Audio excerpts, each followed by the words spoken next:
আসসালামু আলাইকুম রহমতুল্লাহি ওবরাকাতু। আজকে আমরা পড়ব বাংলার নব্য লেখকদিগের প্রতিনিবেদন। এটি লিখেছেন বঙ্কিমচন্দ্র চট্টোপাধ্যায়। লেখক পরিচিতি: বঙ্কিমচন্দ্র চট্টোপাধ্যায় 1838 খ্রিস্টাব্দে 26শে জুন পশ্চিমবঙ্গের 24 পরগনায় কাঁঠালপাড়া গ্রামে জন্মগ্রহণ করেন। বাংলা ভাষার প্রথম শিল্পসম্মত উপন্যাস রচনার কৃতিত্ব তারই। তার পিতা যাবদোষচন্দ্র চট্টোপাধ্যায় ছিলেন ডেপুটি কালেক্টর। 1858 খ্রিস্টাব্দে কলকাতা বিশ্ববিদ্যালয়ের অধীনে বিএ পরীক্ষায় উত্তীর্ণ প্রথম স্নাতকদের মধ্যে তিনি একজন। পেশাগত জীবনে তিনি ছিলেন ম্যাজিস্ট্রেট। চাকরি সূত্রে খুলনার ম্যাজিস্ট্রেট হিসেবে যোগদান করেন তিনি। দায়িত্ব পালনে তিনি ছিলেন নিষ্ঠাবান, যোগ্য বিচারক হিসেবে তার খ্যাতি ছিল। বাংলা সাহিত্য চর্চায় অসাধারণ সাফল্য অর্জন করেছিলেন তিনি। উপন্যাস ও প্রবন্ধ রচনার বাইরে বঙ্গদর্শন 1872 পত্রিকা সম্পাদনা ও প্রকাশ তার অন্যতম কীর্তি। 1852 খ্রিস্টাব্দে সম্বাদ প্রভাকর পত্রিকায় কবিতা প্রকাশের মাধ্যমে তার সাহিত্য চর্চা শুরু। বঙ্কিমচন্দ্রের গ্রন্থসংখ্যা 34। তার রচিত প্রথম উপন্যাস দুর্গেশনন্দিনী। তার অন্যান্য লেখ্যযোগ্য উপন্যাস হল কপালকুণ্ডলা, মৃণালিনী, বিষবৃক্ষ, কৃষ্ণকান্তের উইল, চন্দ্রশেখর, আনন্দমঠ, দেবী চৌধুরানী, রাজসিংহ, সীতারাম, রাজমোহনস ওয়াইফ নামে একটি ইংরেজি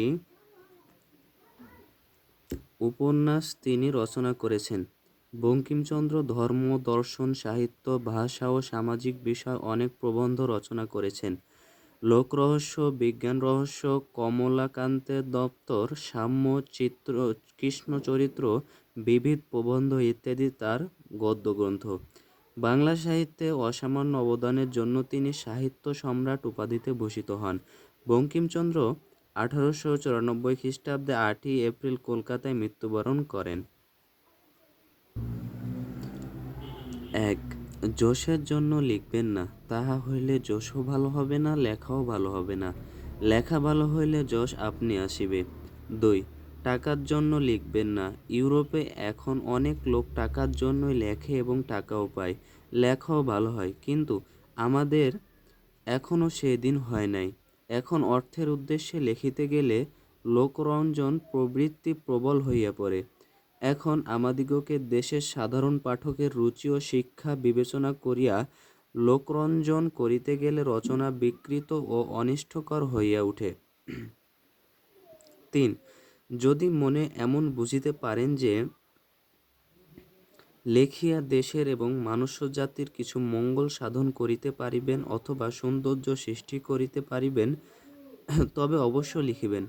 যাহারা অন্য উদ্দেশ্যে লেখেন তাহাদিগকে যাত্রাওয়ালা প্রভৃতি নিজ ব্যবসায়ীদের সঙ্গে গণ্য করা যাইতে হবে। 4 নাম্বার, যাহা অসত্য, ধর্মবিরুদ্ধ, পরনিন্দা, পরপীড়ন, স্বার্থসাধক যাহার উদ্দেশ্য, সে সকল প্রবন্ধ কখনো হিতকর হইতে পারে না, সুতরাং তাহা একেবারে অপরিহার্য। সত্য ও ধর্মই সাহিত্যের উদ্দেশ্য, অন্য উদ্দেশ্যে লেখনী ধারণ মহাপাপ। 5. যাহা লিখিবেন তাহা হঠাৎ ছাপাইবেন না, কিছুকাল ফেলিয়া রাখিবেন, কিছুকাল পরে উহা সংশোধন করিবেন, তাহা হইলে দেখিবেন প্রবন্ধে অনেক দোষ আছে। কাব্যনাটক উপন্যাস 2-1 বছর ফেলিয়া রাখিয়া তারপর সংশোধন করিলে বিশেষ উৎকর্ষ লাভ করে। যাহারা সাময়িক সাহিত্যের কার্যে বৃত তাহাদের পক্ষে এই নিয়ম রক্ষাটি ঘটিয়া উঠে না। এজন্য সাময়িক সাহিত্য লেখকের পক্ষে অবনতিকর। যে বিষয়ে যাহার অধিকার নেই সে বিষয়ে তাহার হস্তক্ষেপ অকর্তব্য। এটি সোজা কথা, কিন্তু সাময়িক সাহিত্যে এ নিয়মটি রক্ষিত হয় না। 7. বিদ্যা প্রকাশের চেষ্টা করিবেন না। বিদ্যা থাকিলে তাহা আপনি প্রকাশ পায়, চেষ্টা করিতে হয় না। বিদ্যা প্রকাশের চেষ্টা পাঠকের অতিশয় বিরক্তিকর এবং রচনার পরিপাট্যের বিশেষ হানিজনক। এখানকার প্রবন্ধে ইংরেজি, সংস্কৃত, ফরাসি, জার্মান কোটেশন বড় বেশি দেখিতে পাই। যে ভাষা আপনি জানেন না, পরের গ্রন্থের সাহায্যে সে ভাষা হইতে কদাচ উদ্ধৃত করিবেন না। ৮. অলঙ্কার প্রয়োগ বা রসিকতার জন্য চেষ্টিত হইবেন না। স্থানে স্থানে অলঙ্কার বা ব্যঙ্গের প্রয়োজন হয় বটে। লেখকের ভাণ্ডারে এ সামগ্রী থাকিলে প্রয়োজন মতে আপনি আসিয়া পৌঁছিবে। ভাণ্ডারে না থাকিলে মাথা কুটিলেও আসিবে না। অসময়ে বা শূন্য ভাণ্ডারে অলঙ্কার প্রয়োগের বা রসিকতার চেষ্টার মতো অকদর্য আর কিছুই নেই।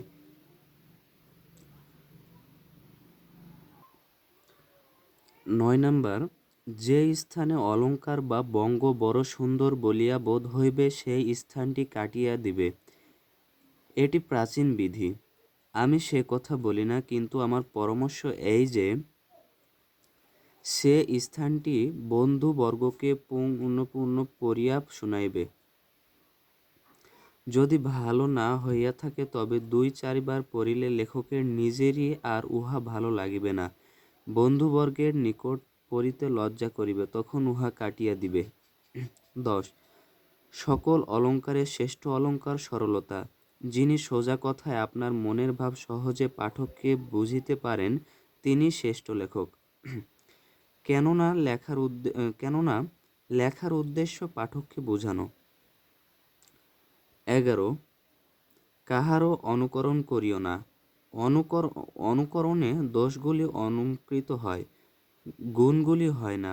অমুক ইংরেজি বা সংস্কৃত বা বাঙ্গালা লেখক এইরূপ লিখিয়াছেন, আমি এরূপ লিখিব, এ কথা কদাপি মনে স্থান দিও না। ১২. যে লেখার প্রমাণ দিতে পারিবে না তাহা লিখিও না।